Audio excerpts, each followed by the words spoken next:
Okay. Now today we are going to start with a very important section, very important chapter of the syllabus, that is optics. कोई भी competitive examination जब हम refer करते हैं at any level of +2, like JEE का examination हो, NEET का हो, सीईटी जो यहाँ महाराष्ट्र स्टेट में होता है वो वाली एग्जामिनेशन ले लो, जेई मेन ले लो, एडवांस, तो सभी तरीके की एग्जामिनेशंस में ऑप्टिक्स ये जो सेक्शन है ये एक कंपलसरी पार्ट ऑफ पेपर होता है। वैसे देखा जाए तो it is being divided into 2 separate units. जो अभी हम शुरू कर रहे हैं इसे हम कहते हैं ज्योमेट्रिकल ऑप्टिक्स, और क्लास 12th में जब हम आगे जाने के बाद जो अगला चैप्टर पढ़ेंगे that will be called as wave optics. अब ये जो ज्योमेट्रिकल ऑप्टिक्स मैं शुरू कर रहा हूँ ये लेक्चर सीरीज काफी लंबी होने वाली है। मे बी मैं समझता हूँ कि 30, 35, 40 लेक्चर्स तक हम इसको टाइम देंगे, धीरे धीरे से करके सारी चीज पढ़ेंगे, कोई गड़बड़ नहीं करेंगे। इसमें भी हम इसको 2 पार्ट्स में डिवाइड करेंगे, ज्योमेट्रिकल ऑप्टिक्स को भी। फर्स्ट पार्ट वो रहेगा मिरर्स, प्लेन और कर्व्ड मिरर्स, और जो सेकंड पार्ट रहेगा वो रहेगा रिफ्रैक्शन एंड प्रिज्म। मतलब ऐसे समझ लीजिए कि पहले हिस्से में हम लोग रिफ्लेक्शन पर बात करेंगे और दूसरे हिस्से में रिफ्रैक्शन पर बात करेंगे, और फिर क्लास 12th में हम वेव ऑप्टिक्स जब शुरू करेंगे तो इंशाल्लाह उसमें हम इंटरफेरेंस, डिफ्रैक्शन, पोलराइजेशन और बाकी के जो रिलेटेड फेनोमेनाज हैं उस पर डिस्कशन करेंगे। So in today's class we will be looking out with some very basic terminologies, some very basic concepts, starting with optics, plane and spherical mirrors. सबसे पहले तो हम ये समझ लें कि ऑप्टिक्स किसे, छोटी सी डेफिनेशन है या एक सिंपल सी बात है कि जब भी हम लाइट के बारे में कुछ फेनोमेनास को स्टडी करेंगे, ठीक है, तो उसे हम ऑप्टिक्स कहेंगे, branch of physics which deals with the phenomena concerning light. Please mic off रखो, डिस्टर्बेंसेस मत करो। आप सब जानते हो कि हम ये रिकॉर्ड पर रखते हैं तो किसी भी किस्म का डिस्टर्बेंस नहीं होना चाहिए। तो I was on a point कि लाइट से रिलेटेड फेनोमेनास को जिस में स्टडी किया जाता है उसे हम ऑप्टिक्स कहते हैं। एक बहुत जनरल अप्रोच में हम ऑप्टिक्स को 2 कैटेगरीज में डिवाइड करते हैं। एक को हम कहते हैं ज्योमेट्रिकल ऑप्टिक्स और दूसरे को हम कहते हैं physical optics. Okay, geometrical optics जहां पर हम इमेज फॉर्मेशन के बारे में सीखते हैं कि लाइट के जरिए जो इमेज बनती है वो कैसी बनती है, और इसमें भी हम पर्टिकुलरली ज्योमेट्रिकल मेथड्स का इस्तेमाल करते हैं, एंगल्स, डायरेक्शंस, इस तरीके की चीजों को इस्तेमाल करके हम इमेज कैसे बनती है इस पर बात करते हैं, using the laws of reflection and refraction. तो ये चीज हो जाती है ज्योमेट्रिकल ऑप्टिक्स, जिसमें हम डिटेलिंग नहीं करते हैं कि ऐसा क्यों हो रहा है, रीजंस पर हम नहीं बात करते हैं। हम सिर्फ ये देखते हैं कि ये लाइट आ रही है, ये मिरर से पास हो गई या किसी लेंस से पास हो गई, उसका रिफ्लेक्शन हो गया कह लीजिए, या उसका रिफ्रैक्शन हो गया, इतना एंगल ऑफ इंसिडेंस था, इतना एंगल ऑफ बेंडिंग था, ज्योमेट्री के रूल्स फॉलो करते हुए लाइट यहाँ जानी चाहिए तो यहाँ इमेज बननी चाहिए। ऐसा जो डिस्कशन होता है उस पूरे डिस्कशन को हम कहते हैं ज्योमेट्रिकल ऑप्टिक्स। बट अगर हम एक्सप्लेनेशंस देने लग जाएं कि एग्जैक्टली ऐसा क्यों होता है, लाइट का रिफ्लेक्शन क्यों और कैसे होता है, रिफ्रैक्शन कैसे होता है, कुछ और फेनोमेनास के नाम मैं यहाँ पे लूंगा जैसे कि इंटरफेरेंस क्यों होता है, डिफ्रैक्शन क्यों होता है, अगर हम उसके रीजंस पर बात करें, उसके एक्सप्लेनेशंस पर बात करें और लाइट की अपनी खुद की प्रॉपर्टीज पर बात करें, तो हम उसे कैटेगराइज करते हैं एज फिजिकल ऑप्टिक्स। ओके, तो बात क्लियरली समझ में आ रही है। ज्योमेट्रिकल ऑप्टिक्स में हम सिर्फ इमेज फॉर्मेशन पर फोकस करेंगे कि इमेज कैसे बन रही है, ज्योमेट्री के रूल्स इस्तेमाल करेंगे, रिफ्लेक्शन रिफ्रैक्शन के रूल्स इस्तेमाल करेंगे। फिजिकल ऑप्टिक्स में ऐसे समझिए कि हम इस बात को समझने की कोशिश करेंगे, एक्सप्लेन करने की कोशिश करेंगे कि लाइट का रिफ्लेक्शन क्यों हुआ, रिफ्रैक्शन क्यों हुआ, रीजंस पर हम बात करें, तो उसे हम कहते हैं फिजिकल ऑप्टिक्स। ओके, अब फिलहाल तो जो हम बात करने वाले हैं वो ज्योमेट्रिकल ऑप्टिक्स से रिलेटेड ही रहेगा। अब सबसे पहले कुछ बेसिक बातें समझते हैं, बहुत फंडामेंटल। आज का लेक्चर अपना पूरा इंट्रोडक्टरी रहेगा और ज्यादा लंबा मैं नहीं रखूंगा लेक्चर आज का। कुछ बहुत ही फंडामेंटल बातों को हम समझते हैं, जैसे कि लाइट की क्या प्रॉपर्टीज हैं। तो सबसे पहली बात ये याद रखिए कि अब जब भी जो भी स्टडी हम करेंगे इस सेक्शन में, इस चैप्टर में, इनिशियली जो भी हम स्टडीज करने वाले हैं, इसमें हम लाइट को एक इलेक्ट्रोमैग्नेटिक वेव की तरह ट्रीट करेंगे। हमारा अजम्पशन ये होगा कि लाइट एक वेव है, और वो भी कैसी wave? Electromagnetic wave. Electromagnetic wave का मतलब ये होता है कि उसमें इलेक्ट्रिक और मैग्नेटिक दोनों फील्ड होते हैं। इलेक्ट्रिक फील्ड भी होगा और मैग्नेटिक फील्ड भी होगा। और ये जो थियोरी है कि लाइट इलेक्ट्रोमैग्नेटिक वेव है, ये मैक्सवेल नाम के एक साइंटिस्ट ने प्रपोज किया था। एक इलेक्ट्रोमैग्नेटिक वेव का अजम्पशन या उसका एक छोटा सा एनिमेशन मैं आपके सामने रखता हूँ, जरा ध्यान से देखिए इसको। ये कुछ ऐसे नजर आता है। लाइट अगर कहीं चल रही होगी ना, कहीं लाइट का प्रोपोगेशन अगर हो रहा होगा, तो वो कुछ इस तरीके से दिखेगा। ये एनिमेशन विजिबल है सभी को? Yes sir. अब इसमें गौर से देखिए, जो रेड वाला वेक्टर वाइब्रेट कर रहा है ना वेव की फॉर्मेट में, वो मैग्नेटिक वेक्टर है, बी, मैग्नेटिक इंडक्शन। और जो ब्लू वाला वेक्टर वाइब्रेट कर रहा है ऊपर नीचे ऊपर नीचे, इलेक्ट्रिक वेक्टर है। और ये कंबाइनली लाइट है। ओके, लाइट का नेचर है वो वेव है, और वेव में भी इलेक्ट्रोमैग्नेटिक वेव। इलेक्ट्रोमैग्नेटिक वेव को किसी मीडियम की जरूरत नहीं होती है, खास किसी मीडियम की जरूरत नहीं होती है। ठीक है, मीडियम नॉट रिक्वायर्ड। मतलब मीडियम रहेगा तो ही वो वेव चलेगी, ऐसा नहीं। ठीक है, मीडियम नहीं भी है, वैक्यूम भी है, तो भी इलेक्ट्रोमैग्नेटिक वेव अपना प्रोपोगेशन कर सकती है। इसमें आप एक और बात नोटिस करें कि इलेक्ट्रिक और मैग्नेटिक वेक्टर आपस में एक दूसरे के साथ कैसे वाइब्रेट हो रहे हैं? परपेंडिकुलर। तो इलेक्ट्रिक वेक्टर का जो वाइब्रेशन होगा और मैग्नेटिक वेक्टर का जो वाइब्रेशन होगा या फील्ड का जो वाइब्रेशन होगा, वो आपस में एक दूसरे के साथ परपेंडिकुलर होता है। आप एक तीसरी बात भी नोट करें इसमें, इलेक्ट्रिक वेक्टर का वाइब्रेशन, मैग्नेटिक वेक्टर का वाइब्रेशन और डायरेक्शन ऑफ प्रोपोगेशन, ठीक है, जिस डायरेक्शन में ये वेव जा रही है, वो भी आपस में एक दूसरे के साथ कैसे हैं? परपेंडिकुलर। मतलब ये तीनों चीजें म्यूचुअली परपेंडिकुलर है। डायरेक्शन ऑफ प्रोपोगेशन, ये तीनों चीजें म्यूचुअली परपेंडिकुलर है। ठीक है, अगर एग्जाम्पल के तौर पे कहें कि अगर इलेक्ट्रिक वेक्टर का वाइब्रेशन y एक्सिस पे हो रहा है, मैग्नेटिक वेक्टर का वाइब्रेशन अगर z एक्सिस में हो रहा है, तो डेफिनेटली यहाँ पर प्रोपोगेशन का डायरेक्शन x होगा, जैसे कि यहाँ डायग्राम में मैंने बताया है, इस एनिमेशन में हमें नजर आता है। So they are mutually perpendicular to each other. ठीक है, ये भी एक अपने आप में एज अ प्रॉपर्टी कंसिडर की जा सकती है। तो जस्ट आपके रेफरेंस के लिए, नोट्स को पूरा करने के लिए मैं यहाँ पे इसको मेंशन कर रहा हूँ। नाउ फर्दर मोर, लाइट जो है इलेक्ट्रोमैग्नेटिक स्पेक्ट्रम का एक पार्ट है, ये भी हमें ख्याल रखना चाहिए। इलेक्ट्रोमैग्नेटिक स्पेक्ट्रम काफी बड़ा होता है, काफी वाइड वैरायटी ऑफ वेव्स उसके अंदर इंक्लूड होती हैं, उनमें से लाइट एक होता है। जैसे इस चीज को देखिए ध्यान से। ओके, इसे जरा ध्यान से देखिए। ये इलेक्ट्रोमैग्नेटिक स्पेक्ट्रम, जिसमें हमारे पास गामा रेज हैं, एक्स रेज हैं, अल्ट्रावायलेट है, यहाँ ये विजिबल लाइट है जिसको यहाँ हमने बड़ा करके दिखाया, फिर इंफ्रारेड है, माइक्रोवेव्स है, ठीक है, फिर रेडियो वेव्स है। रेडियो वेव्स की फिर और ये कैटेगरीज हैं, फ्रिक्वेंसी मॉड्यूलेशन, एम्पलीट्यूड मॉड्यूलेशन वगैरह। खैर, रेडियो वेव्स हैं, और उसके बाद लॉन्ग रेंज रेडियो वेव्स है, और आगे जाए ऐसे नीचे की तरफ तो हीट भी इसमें आ जाती है। और अगर हम कंटिन्यू करते हैं ना, तो इसमें एक और चीज इंक्लूड की जा सकती है, वो हीट है।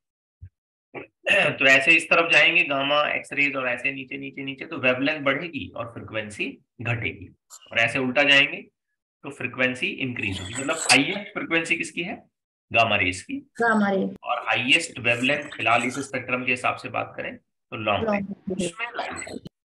अब ये स्पेक्ट्रम मैंने इंटेंशनली आपके सामने रखा क्योंकि बहुत पहले सीईटी में क्वेश्चन आया था कि nature of light is similar to. ठीक है, क्वेश्चन जरा ध्यान से देखिए। क्या क्वेश्चन पूछा था उसने? Nature of light is similar to, कि नेचर ऑफ लाइट किससे मिलता जुलता है। नीचे 4 ऑप्शन दे दिए उसने। अब इनमें से अगर किसी एक का भी नाम उसमें है ना, तो लाइट का नेचर उनसे मिलता है।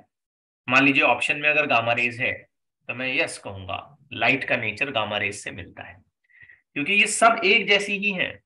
गामा रेज जैसी है, लाइट भी वैसी ही है। X rays, ultraviolet, infrared, microwaves, radio waves, long range radio waves, heat waves, ये सारी की सारी एक जैसी वेव्स होती है। सिर्फ इनमें डिफरेंसेस ये हैं कि इनकी वेवलेंथ अलग अलग है और इनकी फ्रिक्वेंसीज अलग अलग है। यस। ठीक है। नेचर वाइज अगर देखा जाए ना, तो सब ऐसे ही दिखाई देगी। सब में इलेक्ट्रिक वेक्टर और मैग्नेटिक वेक्टर का vibration sub direction of propagation के साथ परपेंडिकुलर होंगे। सारी की सारी इसमें ईएम कॉम्बिनेशंस होंगी। सबकी स्पीड भी सेम होगी। अगर ध्यान से देखा जाए तो वैक्यूम में इनमें से सभी की speed, all of them will run with the speed of 3 × 10⁸ metre per second. ठीक है। अब जैसे आपको ये डेटा तो याद होगा आपको कि लाइट की स्पीड कितनी होती है वैक्यूम में, तो कितनी, ये नंबर याद रखना चाहिए हमें, 3 × 10⁸ मीटर पर सेकेंड। तो गामा की भी उतनी ही स्पीड होगी, एक्सरेज की, ultraviolet, infrared, microwaves, radio waves, long range radio waves, even heat, सबकी स्पीड इतनी होगी। सबका नेचर एक जैसा सेम है। डिफरेंसेस कहाँ है? तो डिफरेंसेस है कि सबकी वेवलेंथ अलग अलग है और ये क्वेश्चन एग्जामिनेशन में पूछा गया है सीईटी में बहुत पहले, कि लाइट का नेचर किससे सिमिलर है। तो लाइट का नेचर इन सब के साथ सिमिलर है। अब क्वेश्चन ये आता है इस टॉपिक के पॉइंट ऑफ व्यू से कि लाइट की वेवलेंथ क्या है, या उसका स्पेक्ट्रम जो बन रहा है यहाँ, उसकी वेवलेंथ क्या है। तो जब हम लाइट को और डिटेल में एक्सप्लोर करते हैं, उसे और डिटेल में समझने की कोशिश करते हैं, तो हम ये देखते हैं कि लाइट के अलग अलग कलर्स हैं। ओके। और ये कलर्स हम ऐसे डिफाइन करते हैं ना, VIBGYOR,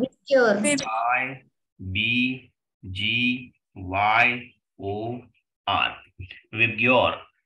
इसे ऐसे रीड किया जाएगा, violet, indigo, blue, green, yellow, orange and finally red. Okay.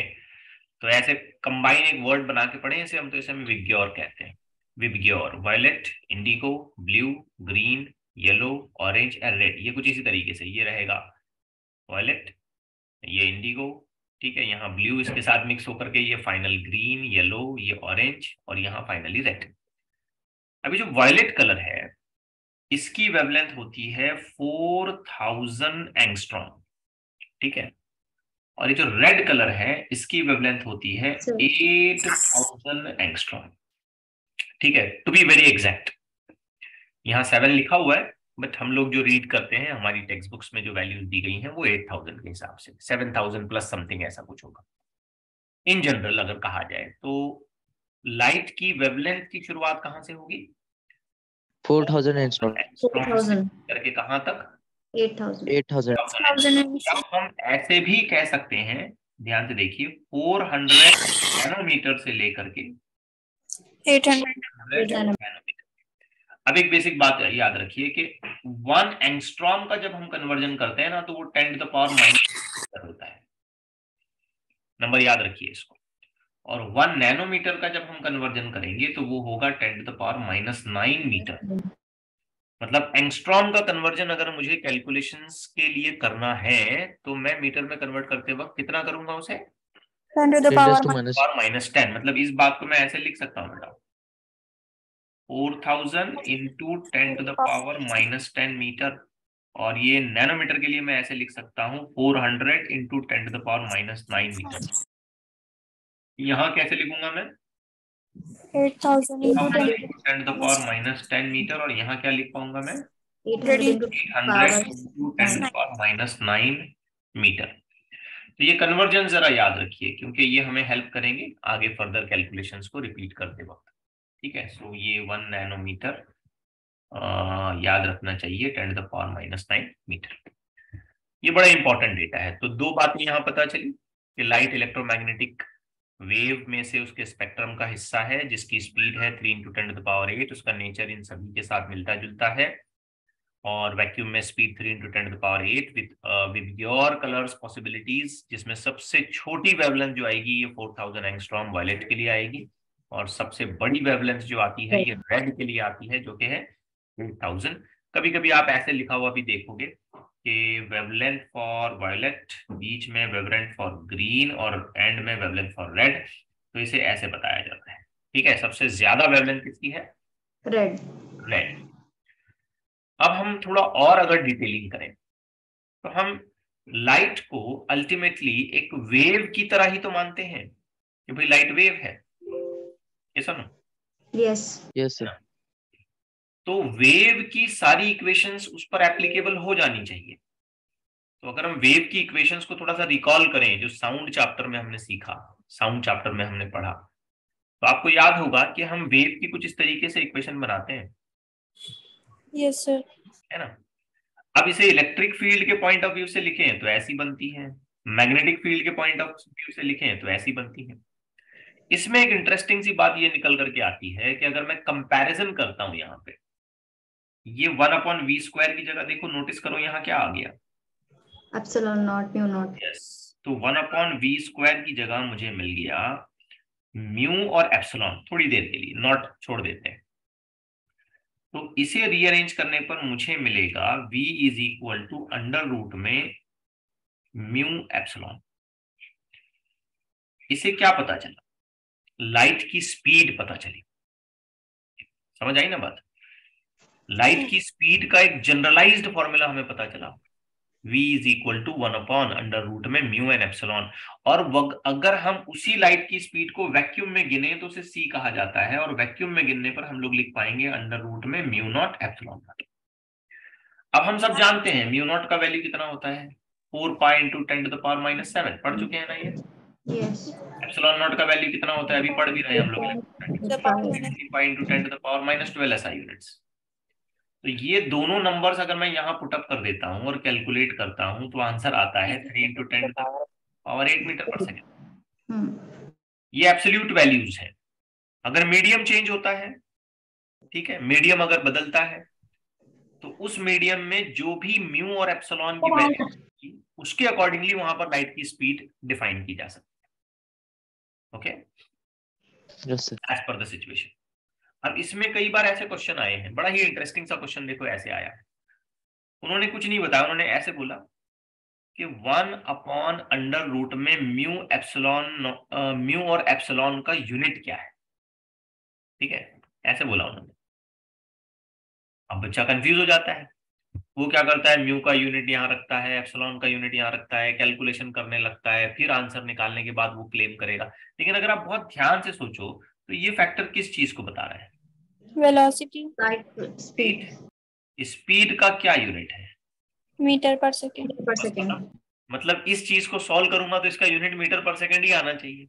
Yes.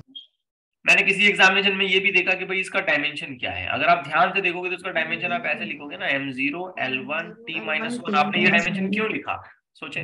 Metre per second. आपने इस डायमेंशन इसलिए लिखा क्योंकि ये क्वांटिटी फाइनली स्पीड को रिप्रेजेंट करती है, और स्पीड का जो डायमेंशन आएगा वही डायमेंशन इस क्वांटिटी का आना चाहिए, अगर केयरफुली देखा जाए तो। Yes, sir. करेक्ट है ना? तो ये छोटी छोटी बातें जो है ना आपको यहाँ पे याद रखनी चाहिए। लाइट की स्पीड को लिखने का एक और तरीका भी है, एक और इंपॉर्टेंट अप्रोच भी है। लाइट की स्पीड एक और मेथड से लिखी जा सकती है। Let me just put up the equation here. We can also write the speed of light something in this way. Speed of light c is equal to E/b. यहाँ पे ये जो E फैक्टर है ये इलेक्ट्रिक फील्ड है, और जो B factor है ये मैग्नेटिक फील्ड है। इनफैक्ट हम ऐसे भी लिख सकते हैं V is equal to E/b, कोई प्रॉब्लम नहीं है। और यहाँ पे थोड़ा सा स्पेसिफिकेशन कर देते हैं E0 B0। ठीक है, मतलब वैक्यूम के मीडियम के हिसाब से यहाँ पर अगर हम वैल्यूज को लिखें, मैक्सिमम पॉसिबल वैल्यूज के हिसाब से लिखें तो C लिखेंगे। अदर जो वैल्यूज डेवलप होंगी किसी भी मीडियम में उसके अकॉर्डिंगली लिखें तो V लिखें। तो ये भी एक तरीका है, याद रखिए। ओके, तो हमारे पास दो अप्रोचेस हो गए। हम चाहें तो लाइट की स्पीड ऐसे लिख पाए, μ0 epsilon naught V is equal to under root में म्यू नॉट, या फिर हम ऐसे भी E/b उसे लिख सकते हैं। वेव से रिलेटेड जो भी बातें होंगी ना, वो सारी की सारी चीजें हम लाइट के ऊपर अप्लाई कर सकते हैं। अब जैसे कि ये छोटी सी बात देखिए, लाइट एनर्जी और मोमेंटम को कैरी करता है। अब Yes. सोचिए क्यों कैरी करेगा ये मोमेंटम और एनर्जी को, सोचिए जरा। Motion में. सिंपल बात है, नहीं, वेव है ना, वेव एनर्जी और मोमेंटम को कैरी करता है, और लाइट भी वेव है तो वो भी मोमेंटम और एनर्जी को कैरी करेगा। That's it. हाँ. वेव से रिलेटेड जो थियरी, जो अंडरस्टैंडिंग हमने अपने माइंड में बिठाई है, वो पूरी की पूरी हम लाइट पे अप्लाई कर सकते हैं। ओके, अब जैसे आपको याद होगा कि वेव के लिए हम लोगों ने एक ऐसी इक्वेशन लिखी थी ना, v is equal to n lambda, याद है? Yes.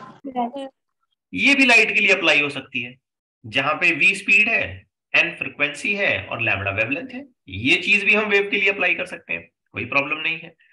Whatever the theoretical concepts we have developed for a general wave equations, वो सब हम लाइट पे अप्लाई करेंगे, एक्सेप्ट मीडियम प्रॉपर्टीज। मीडियम की प्रॉपर्टीज नहीं लेंगे, क्योंकि लाइट इलेक्ट्रोमैग्नेटिक वेव्स है, इसलिए उस पर मीडियम का कोई खासा इफेक्ट हम लोग यहाँ पे ऑब्जर्व नहीं करेंगे। ठीक है, मीडियम से रिलेटेड कंडीशंस को हम वहां पे इंक्लूड नहीं करेंगे, जैसे प्रेशर चेंज हो रहा है, ये हो रहा है, वो सब नहीं लाएंगे। बाकी जो जनरल प्रॉपर्टीज हैं वेव की, वो सारी की सारी उस पर हम अप्लाई करेंगे, और पूरे रेफरेंस में उसको हम समझने की कोशिश करेंगे। अब लाइट के दो कॉमन फेनोमेना हम लोग जानते हैं, बड़े ही कॉमन फेनोमेना। एक है रिफ्लेक्शन और दूसरा क्या है? रिफ्रैक्शन। ठीक है, अब जैसे देखिए ये वाली लाइट आ रही है, तो मीडियम से टकरा के ये वापस चली गई। ठीक है, यहाँ सेपरेशन जो है, बाउंड्री जो है, उस पर हिट हो गई, उस पर टकराई और फिर वापस चली गई। इसे क्या कहेंगे हम? रिफ्लेक्शन। रिफ्लेक्शन। रिफ्लेक्शन में क्या होता है? मीडियम चेंज नहीं होता है। देखो, इंसिडेंट जो लाइट है जिस मीडियम में है, रिफ्लेक्टेड जो है वो भी उसी मीडियम में है, बराबर? Yes. मीडियम चेंज नहीं हुआ। दूसरा, जो लाइट आ रही थी ना मेरे पास, उसकी कुछ वेलोसिटी है, फ्रिक्वेंसी है, वेवलेंथ है और इंटेंसिटी है। अब गौर से देखिए, जो लाइट रिफ्लेक्ट हुई है उसकी वेलोसिटी इंसिडेंट के बराबर है, उसकी फ्रिक्वेंसी इंसिडेंट के बराबर है, उसकी वेवलेंथ इंसिडेंट लाइट के बराबर है। सिर्फ फर्क ये पड़ा कि थोड़ी इंटेंसिटी बदल गई।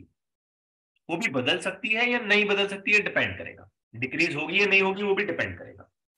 लेकिन मैं एक जनरलाइजेशन दे रहा हूं कि यहाँ पर क्या हुआ, लाइट की इंटेंसिटी उसकी चमक थोड़ी सी कम हुई, क्योंकि लाइट टकरा के वापस आई ना, रिफ्लेक्शन हो गया ना उसका। Yes.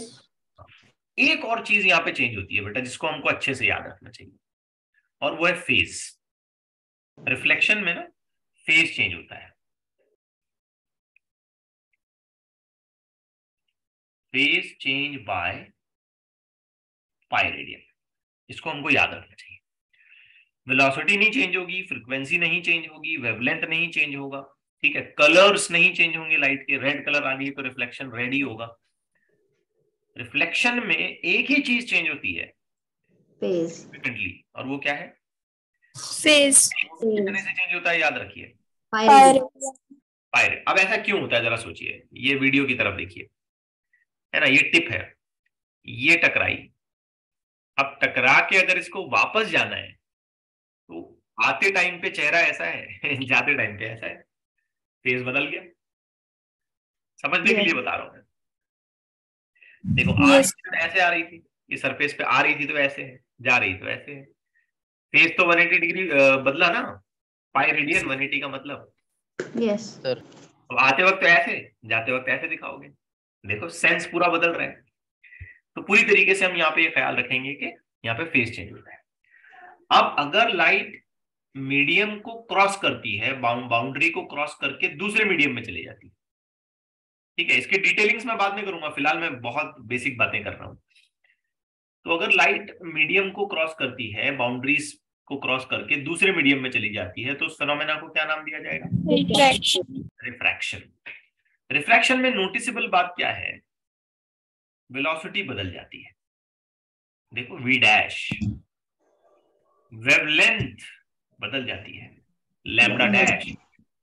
इंटेंसिटी भी बदल सकती है या नहीं बदल सकती है, डिपेंड, लेकिन बदल सकती है। लेकिन एक चीज देखो, आप नोटिस करो जो नहीं बदली, फ्रिक्वेंसी नहीं बदली। यहां देखो, यहां फ्रिक्वेंसी सेम है। और दूसरी चीज जो नहीं बदलती है ना, वो है phase. No change in phase. तो रिफ्लेक्शन में फेज का चेंज नहीं होगा, फेज चेंज नहीं होगा। हाँ, मीडियम क्रॉस हो जाएगा, वेलोसिटी चेंज हो जाएगी, वेवलेंथ चेंज हो जाएगी, इंटेंसिटी भी चेंज हो सकती है, फेज चेंज नहीं होगा। और क्या चेंज नहीं होगा? फ्रीक्वेंसी। फ्रीक्वेंसी। अब यहां एक बड़ा इंटरेस्टिंग कंसेप्ट निकल के आता है, बहुत इंटरेस्टिंग कंसेप्ट, बहुत ध्यान से सुनना। मान लेते हैं कि रेड कलर की लाइट आती है, तो रिफ्रैक्टेड लाइट का कलर क्या होगा? पता नहीं। लाइट ग्लास के स्लैब में से पास हो गई, इमेजिन करो, मीडियम बदला, एयर में से आ रही है, ग्लास में घुस गई, ग्लास के अंदर चली गई, तो एयर में से रेड लाइट आई, ग्लास में जाने के बाद क्या अचानक ब्लू हो जाती है? नो नहीं। सर, ग्रीन, येलो, ऐसा कुछ होता है? नहीं। नहीं। व्हाइट हो जाती है, दिखाई नहीं देती, ऐसा कुछ होता है? नहीं। क्या रेड लाइट रेड ही रहती है? हाँ। यस, मतलब कलर चेंज नहीं नहीं। होता। नहीं। अब जरा ध्यान से देखो, इंसिडेंट और रिफ्रैक्टेड में क्या चेंज नहीं हुआ? फ्रीक्वेंसी। क्या क्या चेंज नहीं हुआ? Frequency, colour. फ्रीक्वेंसी और कलर, फ्रीक्वेंसी और कलर। तो कलर किसकी वजह से आता होगा? रिफ्लेक्शन। रिफ्लेक्शन। आप जोड़ नहीं पा रहे हो, चीजों को जोड़ो। फ्रीक्वेंसी, लाइट का रिफ्रैक्शन हुआ, कौन सी दो चीजें हैं जो चेंज नहीं हुई? Frequency, colour. Frequency, colour. Frequency और कलर। तो कलर किसकी वजह से बनता है? फ्रीक्वेंसी। फ्रीक्वेंसी की वजह से बनता है। बहुत सारे स्टूडेंट्स को ना मतलब कंफ्यूजन हो जाता है इसमें, कंसेप्ट उनका थोड़ा सा गलत होता है। वो सोचते हैं कि कलर जो है वो वेवलेंथ की वजह से है, और वो इसलिए ऐसा सोचते हैं, इसलिए ऐसा सोचते हैं कि ये रीजन है उसके पीछे। वो ऐसे सोचते हैं, अरे यार हर एक कलर का अलग अलग वेवलेंथ है, तो उनके माइंड में ऐसा आता है कि हो ना हो जो वेवलेंथ है वो कलर बनाते हैं, but this is not the case. अगर वेवलेंथ की वजह से कलर बनता, बात समझे, अगर कलर वेवलेंथ की वजह से रहता, तो लाइट के रिफ्रैक्शन के प्रोसेस में वेवलेंथ बदल रही है तो कलर भी बदलना चाहिए था। यस। तो यहां वेवलेंथ बदलती है लेकिन कलर नहीं बदलता। रेड कलर की लाइट रेड ही रिफ्रैक्ट होती है, ब्लू कलर की लाइट ब्लू ही रिफ्रैक्ट होती है। तो ऐसी कौन सी दो चीजें हैं जो नहीं बदली? Frequency, colour. तो हम रिलेट कर सकते हैं, हम रिलेट कर सकते हैं यहाँ पे कि कलर भी नहीं बदला, फ्रीक्वेंसी भी नहीं बदली, इसका मतलब हो ना हो कलर्स का रीजन क्या है? फ्रीक्वेंसी। फ्रीक्वेंसी। कलर होने का रीजन फ्रीक्वेंसी है। तो ये कुछ छोटी छोटी बातें आपको ये याद रखनी चाहिए कि रिफ्लेक्शन में क्या होता है, रिफ्रैक्शन में क्या होता है। रिफ्रैक्शन में मीडियम चेंज होगा, रिफ्लेक्शन में मीडियम चेंज नहीं होगा, स्पीड वैसी रहेगी, फ्रीक्वेंसी वेवलेंथ वैसी रहेगी, फेज पाई से चेंज हो जाएगा। और रिफ्रैक्शन में स्पीड बदल जाएगी, वेवलेंथ बदल जाएगी, इंटेंसिटी बदल सकती है, फ्रीक्वेंसी जैसी वैसी रहती है, फेज में कोई चेंज नहीं आता है, कलर में कोई चेंज नहीं आता है। और एक कॉन्क्रीट रीजन पर हम लोग पहुंचते हैं कि फ्रीक्वेंसी जो है वो कलर बनाती है। ठीक है। अब रिफ्रैक्शन में आपने एक और चीज अपनी क्लास 10th में पढ़ी होगी, आई होप पढ़ा होगा आपने, रिफ्रैक्टिव इंडेक्स। यस। आपको याद होगा, उसको कुछ ऐसे लिखा जाता है, speed of light in air divide by speed of light in medium, बराबर? यस।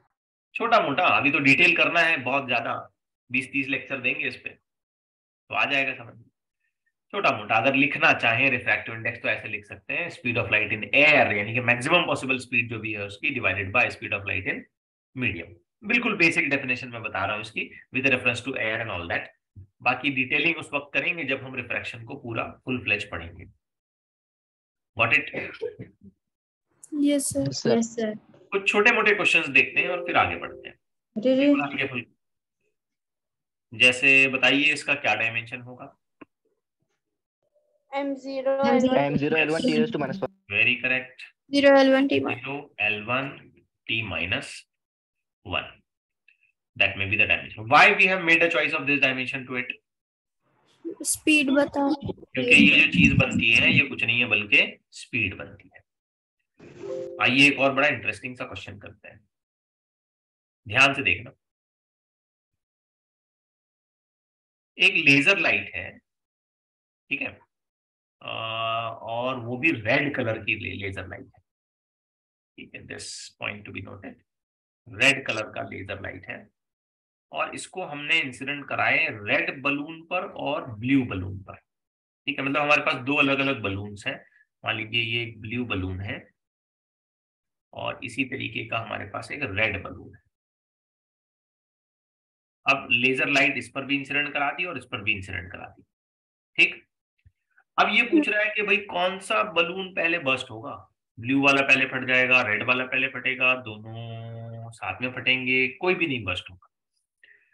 तो एक चीज तो हमें पता है कि लाइट जो है वो एनर्जी कैरी करता है, मोमेंटम कैरी करता है। तो लाइट जाके जब इस पे इंसिडेंट करेगी तो वो एनर्जी हीट करेगी, और एनर्जी हीट करने करने की वजह से हो सकता है कि बलून रप्चर हो जाए, उसका सरफेस फट जाए, बर्स्ट होना। ठीक है, तो कौन सा बलून पहले बर्स्ट करेगा, सोचिए। ब्लू वाला, क्यों? रेड वाले की ज्यादा है ना वो क्या जाता है? Energy level. हाँ, तो लाइट तो रेड ही इस्तेमाल करिए। रेड फटता पहले। अच्छा, रेड पहले फटेगा, क्यों? वेवलेंथ ज्यादा है। वेवलेंथ ज्यादा है, गलत जवाब। लाइट तो बेटा दोनों पे सेम इस्तेमाल करिए, दोनों के लिए तो रेड लाइट लगाई मैंने, मतलब लाइट सेम दी ना मैंने दोनों को। Option D. हाँ, दोनों के साथ में फटते। None of them will burst, ऐसा नहीं। ऑप्शन डी तो बिल्कुल आउट ऑफ सिलेबस है। सी। इस पे तुमको एक कंसेप्ट समझना पड़ेगा, बेसिक कंसेप्ट। किसी भी चीज का कलर हमें क्यों दिखाई देता है? कोई भी चीज हमको रेड दिखाई दे रही है, ब्लू दिखाई दे रही है, ग्रीन दिखाई दे रही है, तो ऐसा क्यों होता है? इसका आंसर ये है कि जब उस ऑब्जेक्ट पर लाइट इंसिडेंट होती है तो वो ऑब्जेक्ट क्या करता है, एक पर्टिकुलर कलर को ज्यादा रिफ्लेक्ट करता है। अगर कोई चीज मुझे रेड दिखाई दे रही है ना, तो इसका मतलब ये है कि उस ऑब्जेक्ट से रेड कलर का रिफ्लेक्शन हो रहा है और बाकी एब्जॉर्ब हो रहा है। ठीक, यस। कि जो कलर उसकी बॉडी से रिफ्लेक्ट होके आएगा वही हमारी आंखों पे पड़ेगा और हमको वही दिखाई देगा। Yes sir. अब एक ऑब्जेक्ट ब्लैक दिख रहा है हमको, ब्लैक, इसका मतलब जानते हो क्या है? उसने सारे कलर एब्जॉर्ब कर दिए, उसने रिफ्लेक्ट नहीं किया लाइट, तो वो हमको ब्लैक दिखाई दे रहा है। एक ऑब्जेक्ट व्हाइट दिखाई दे रहा है, इसका मतलब क्या है जानते हो? उसने सारे कलर रिफ्लेक्ट किए, एब्जॉर्ब नहीं किए, उसने सारे कलर रिफ्लेक्ट किए, तो हमको व्हाइट दिख रहा है। एक ऑब्जेक्ट मुझे ग्रीन दिखाई दे रहा है, इसका मतलब क्या है? ग्रीन रिफ्लेक्ट हो रहा है, क्योंकि जो कलर उसकी बॉडी से टकरा के हमारी आंख तक आया वही हमको दिखेगा। ठीक है, एक ऑब्जेक्ट मुझे ब्लू दिखाई दे रहा है, तो इसका मतलब क्या है? ब्लू रिफ्लेक्ट ब्लू हुआ, कलर बाकी रिफ्लेक्ट। ब्लू रिफ्लेक्ट हो गया और बाकी एब्जॉर्ब हो गए। अब जरा ध्यान से सोचिए, ये रेड बलून है, तो ये क्या करेगा? रेड रेड लाइट को ये क्या करेगा? रिफ्लेक्ट करेगा। मतलब आने वाली एनर्जी को इसने वापस भेज दिया बेटा। यस। और ये ब्लू बलून है, तो ये क्या करेगा? एब्जॉर्ब। ये इस ब्लू रहने की वजह से ये आने वाली एनर्जी को एब्जॉर्ब कर लेगा। मतलब हमारी भेजी गई लाइट किसको मिली? एनर्जी किसको मिली? ब्लू को मिली। तो जिसको एनर्जी मिली वो पहले फटेगा, जिसको Yes, एनर्जी sir. मिली वो पहले फटेगा। Yes sir. नहीं आया समझ में? समझा। आया सर। ठीक है, रेड ने क्या किया? सारी की Reflect. सारी एनर्जी को वापस भेज दिया, तो उसके सरफेस के अंदर कुछ घुसा ही नहीं, उसको एनर्जी मिली ही नहीं। एनर्जी नहीं मिली तो मोमेंटम नहीं मिला, ऐसे समझिए। थोड़ी देर के लिए जो भी आया उसने वापस भेज दिया, तो वो फटेगा नहीं। अब लगातार ब्लू के ऊपर क्या हो रहा है? एनर्जी अंदर जाती जा रही है, अंदर घुसती जा रही है, अंदर एब्जॉर्ब होती जा रही है, तो वो हीट हो जाएगा, वहां पर एनर्जी बढ़ेगी और हो सकता है, चांसेस हैं कि वो फट जाए। यस। क्लियर हो रही है बात? Yes, sir. Balloon will burst first. Blue वाला। तो ये बेसिक प्रिंसिपल पर है, रिफ्लेक्शन के बेसिक प्रिंसिपल पर ये क्वेश्चन था कि कोई भी ऑब्जेक्ट का पर्टिकुलर कलर हमें क्यों दिखाई देता है, कि वो ऑब्जेक्ट उस पर्टिकुलर कलर को रिफ्लेक्ट करता है। समझ रहे हो? और अगर हम एक साथ 2 4 5 कलर किसी बॉडी से रिफ्लेक्शन देखें तो हमको एक अजीब सा कलर दिखेगा। अलग अलग कलर्स होते हैं, सिर्फ 7 थोड़ी है, देखा जाए तो बहुत सारे हैं ना कलर्स। वो 7 जो है वो तो बेसिक है, आइडेंटिफाइड है, उनका मिक्सचर है ना, बहुत सारे शेड्स हो सकते हैं। तो ये जो क्वेश्चन बनाया गया था ये बिल्कुल सिंपल और बेसिक आइडिया पर था। क्लियर हुआ सबको? Yes sir. मैं फिर एक बार सुनना चाह रहा हूँ भाई, ब्लू क्यों बर्स्ट होगा पहले? एब्जॉर्ब करता वो लाइट radiate। वो उस एब्जॉर्ब एनर्जी को एब्जॉर्ब करेगा, एनर्जी को एब्जॉर्ब करेगा तो उसका नुकसान होगा। इसने क्या किया, आने वाली एनर्जी को रिफ्लेक्ट करके भगा दिया, वो उसने लिया ही नहीं, उसको नहीं लिया तो खत्म हो गई बात। ओके ठीक है, आइए अब इस क्वेश्चन पर थोड़ा सा हल्का सा डिस्कशन करते हैं। ये वेव्स की कंडीशंस को ध्यान में रख के मैंने यहाँ पे इंक्लूड कराए हैं। Magnetic field of electromagnetic wave is given by certain equation, तो ये इक्वेशन है हमारे पास। अब ये कह रहा है भाई रिफ्रैक्टिव इंडेक्स निकालो। देखो सिंपल सी बात है, इस इक्वेशन को बेटा अगर मैं मॉडिफाई करता हूं तो ये इक्वेशन रीड होगी 2 × 10⁻⁻6 cos 0.04 पाई x, ये वाला पाई मैंने अंदर ले लिया, plus pi times of 10⁻7t, ठीक है, और ये बाकी यूनिट है टेस्ला। आपको कुछ चीजें याद करनी पड़ेंगी, रिकॉल करनी पड़ेंगी। वेव्स चैप्टर सिखाते वक्त मैंने आपको ये बताया कि जो भी x के साथ होता है, स्पीड का फॉर्मूला होता है ना, स्पीड का फॉर्मूला, स्पीड का एक फॉर्मूला मैंने आपको सिखाया, coefficient of time divided by coefficient of position. हाँ यस सर। तो यहाँ टाइम का कोएफिशिएंट कौन है, पाई × 10⁻⁷ पाई × 10⁻⁷, और पोजीशन का कोएफिशिएंट कौन है 0.04। 0.04 पाई, ठीक है। कैंसिलेशन करें, ये कट गया, ये कट गया, आंसर आया 10⁻7 डिवाइडेड बाय 0.04। इसको और मैनेज करें, 10⁻7 डिवाइडेड बाय 4 × 10⁻−2, 1/4 × 10⁹, यानी कि 2.5 × 10⁸ मीटर पर सेकेंड। तो इस इक्वेशन के हिसाब से सोचा जाए तो स्पीड कितनी है वेव की 2.5 × 10⁻8। अब बताइए, रिफ्रैक्टिव इंडेक्स का एक फॉर्मूला है C/V। C/V। Very good, general formula बता रहा हूं, अभी वो कुछ पक्का हुआ नहीं है। तो C कितनी है 3 × 10⁸। V अभी अभी हमने निकाली 2.5 × 10⁸, डिवाइड करिए 3 डिवाइडेड बाय 2.5, बताइए आंसर 1.2। यस, पूरा आंसर बताइए सॉल्व करके। Is it 1.2? Yes sir. चलिए, एज यू सजेस्ट 1.2, तो ये आंसर आ गया।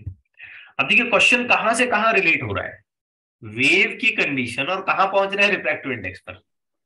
ये याद आया आपको, किसी भी वेव की स्पीड निकालते वक्त coefficient of time divided by coefficient of position लिखते हैं, यस। है ना। और आपको ये भी याद होगा, ये वाली जो चीज होती है इसको हम लोग क्या बोलते हैं, ओमेगा, ओमेगा। क्या बोलते हैं के, है ना। और आपको याद होगा अगर हम स्पीड लिखना चाहते हैं तो वो होती है ना ω/k। थोड़ा सा रिकॉल करें, नहीं तो आपके पास रिकॉर्डेड लेक्चर्स मौजूद हैं, जाकर के देखें उसे। चलिए अब इस पर थोड़ा सा बात करते हैं। नेक्स्ट क्वेश्चन देखें जरा।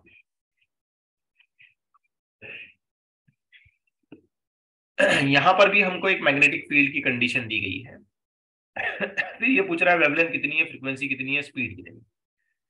तो चलिए, स्पीड का मामला तो काफी आसान है।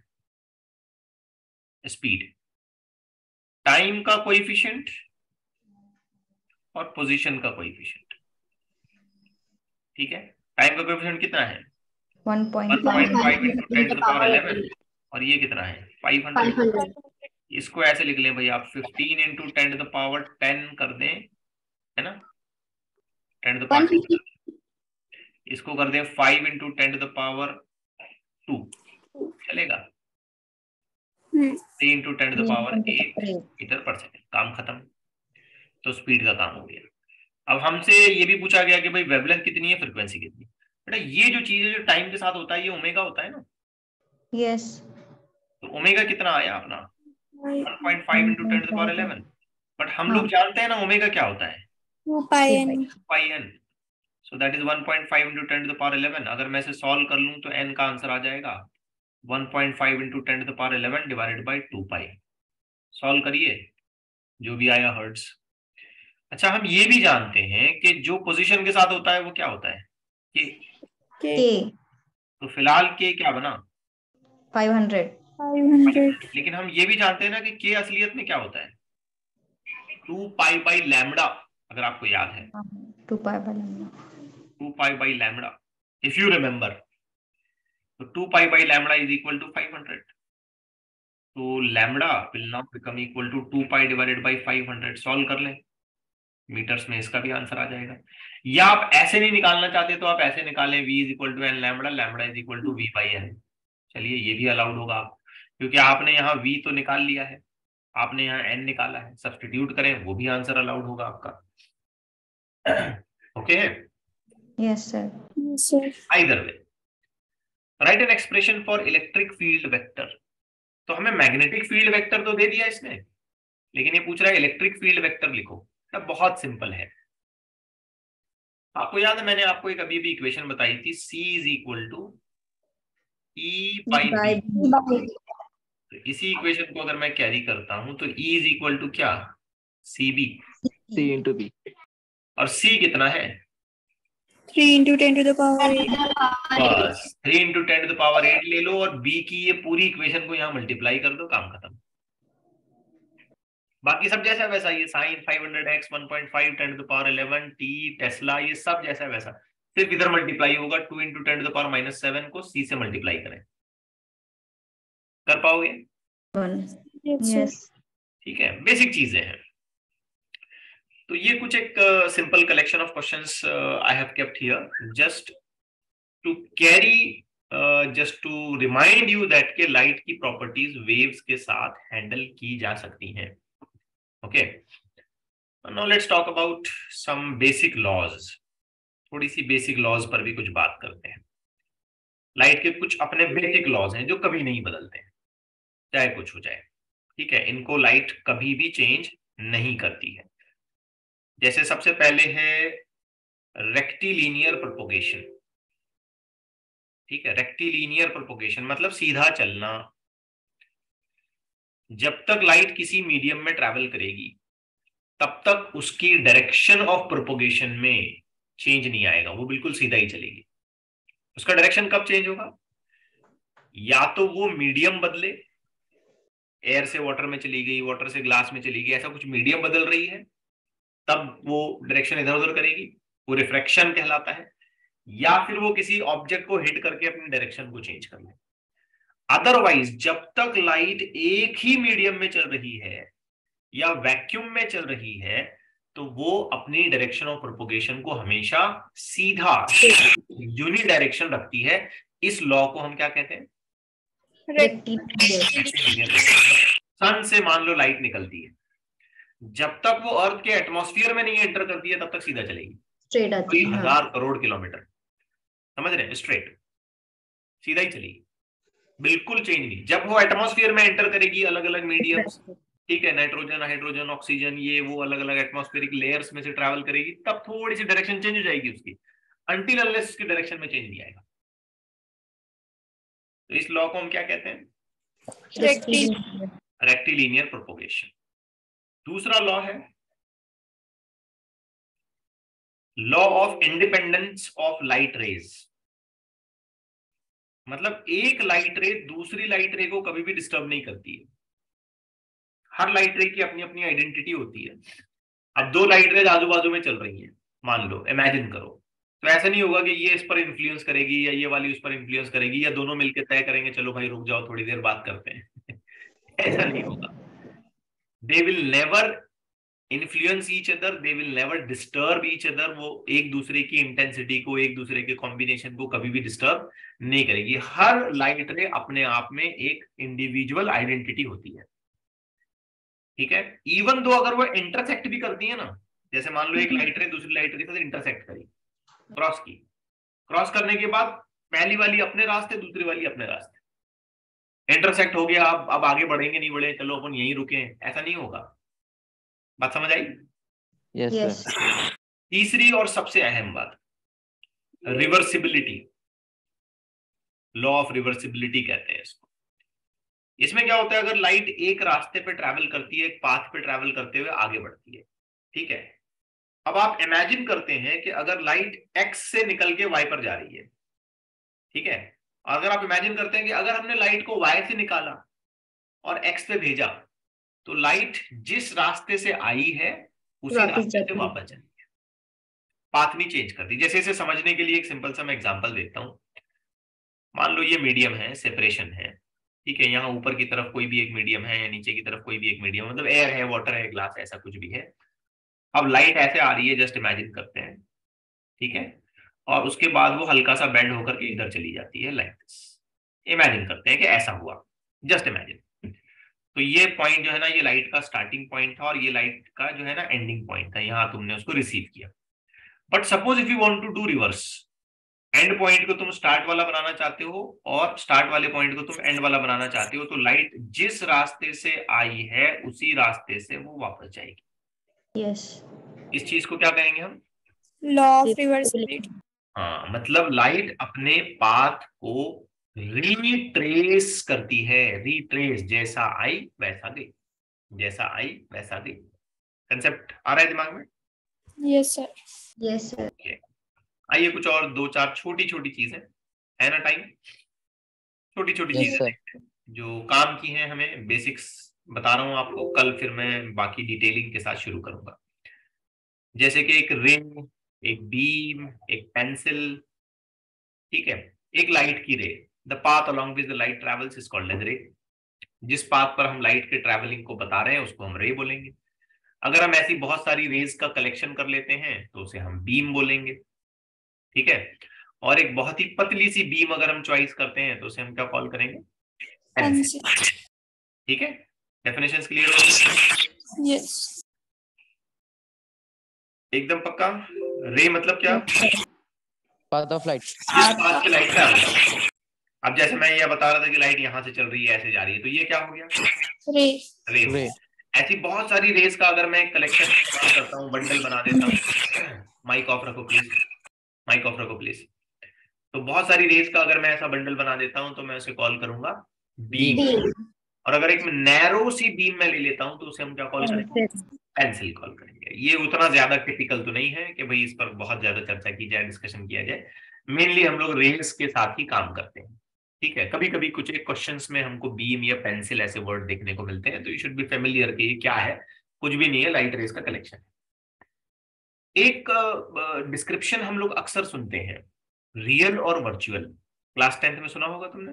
यस। हाँ, ये बड़ा कंफ्यूजिंग है, रियल और वर्चुअल। किसे रियल कहें, किसे वर्चुअल कहें? तो एक बेसिक बात याद रखिए। First I will put the definition in front of you, उसके बाद देखते हैं। बेसिक, बिल्कुल फंडामेंटल बात याद रखिए।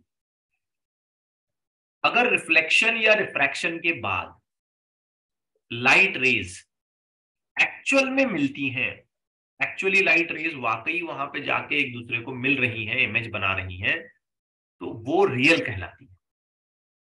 रियल होने के लिए बस एक बात याद रखिए, क्या होना चाहिए? Actual meeting, actually light rays मिलनी चाहिए। जैसे कि फॉर एग्जांपल मान लेते बेटा कि मेरे पास ये लेंस है। कौन सा लेंस है ये? कॉन्वेक्स। अब यहां से ये लाइट रे आती हुई मैं दिखा रहा हूं, ये कुछ लाइट रेस को मैं दिखा रहा हूं, जस्ट इमेजिन करो। अब ये वाली लाइट रे मान लेते हैं सीधा चली गई, ये ऊपर वाली लाइट रे ऐसे बेंड होकर के ऐसे नीचे चली गई, और ये वाली लाइट रे इमेजिन करें बेंड होकर ऐसे ऊपर चली गई। तो यहां पर क्या हुआ, नोटिस किया आपने? Real image. रियल। इसको रियल बोलेंगे। क्यों रियल बोलेंगे?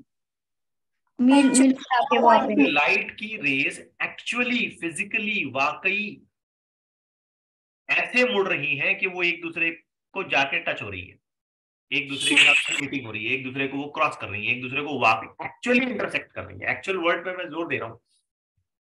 तो ऐसी इमेज या इस तरीके से भी अगर कोई सिचुएशन क्रिएट होती है, चाहे ऑब्जेक्ट के लिए हो चाहे इमेज के लिए हो, तो उसे क्या कहेंगे? रियल। रियल।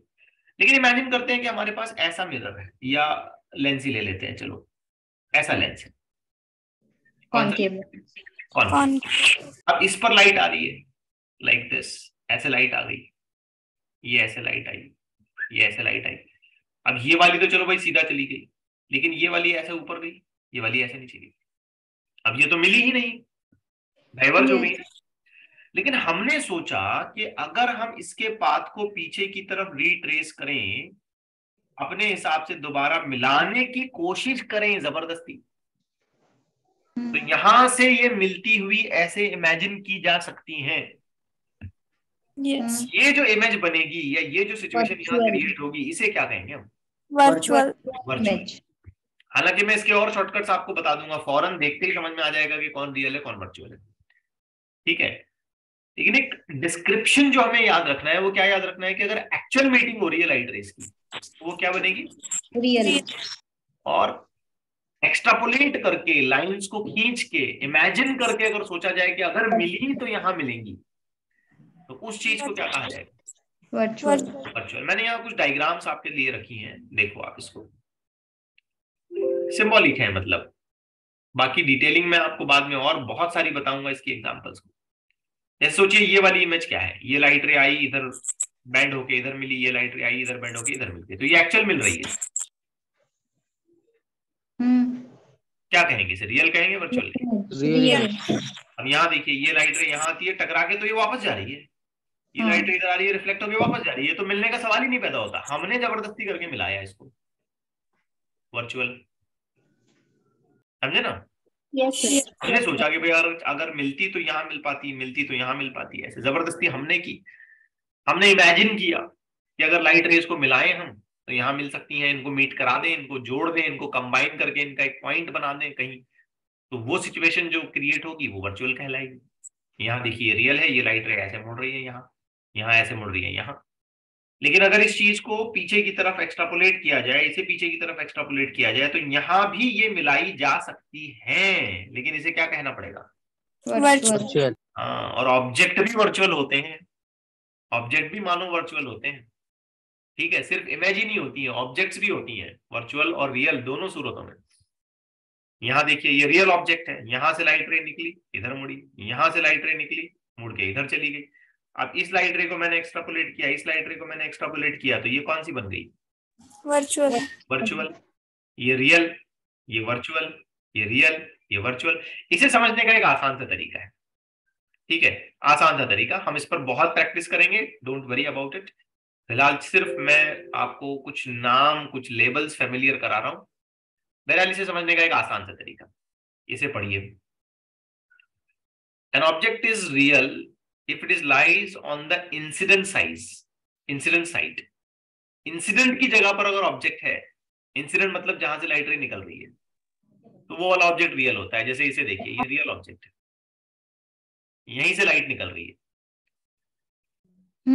इस ऑब्जेक्ट को देखिए, ये वर्चुअल है, यहां से लाइट नहीं निकल रही, लाइट पता नहीं कहीं से आ रही है, तो इस ऑब्जेक्ट को वर्चुअल माना जाएगा, इस ऑब्जेक्ट को रियल माना जाएगा। रियल ऑब्जेक्ट की पहचान क्या है? Incident. यहां से लाइट निकल रही है, अगर ऑब्जेक्ट उधर ही है तो वो रियल होता है, और अगर रिफ्लेक्टेड या रिफ्रैक्टेड साइड की तरफ ऑब्जेक्ट है तो वो वर्चुअल होता है। उसी तरीके से इमेज में भी होता है, अगर इमेज रिफ्लेक्टेड साइड पर है या रिफ्रैक्टेड साइड पर है, ठीक है, तो वो होती है रियल, अदरवाइज वो होती है वर्चुअल। जैसे देखिए यहां रिफ्रैक्टेड साइड, ये रियल है। अब रिफ्लेक्टेड साइड में तो इधर होना चाहिए था, इधर तो नहीं है, इंसिडेंट साइड पर बनी, इंसिडेंट साइड पर बनी, तो ये कौन सी इमेज बनेगी? Virtual. वर्चुअल बनेगी।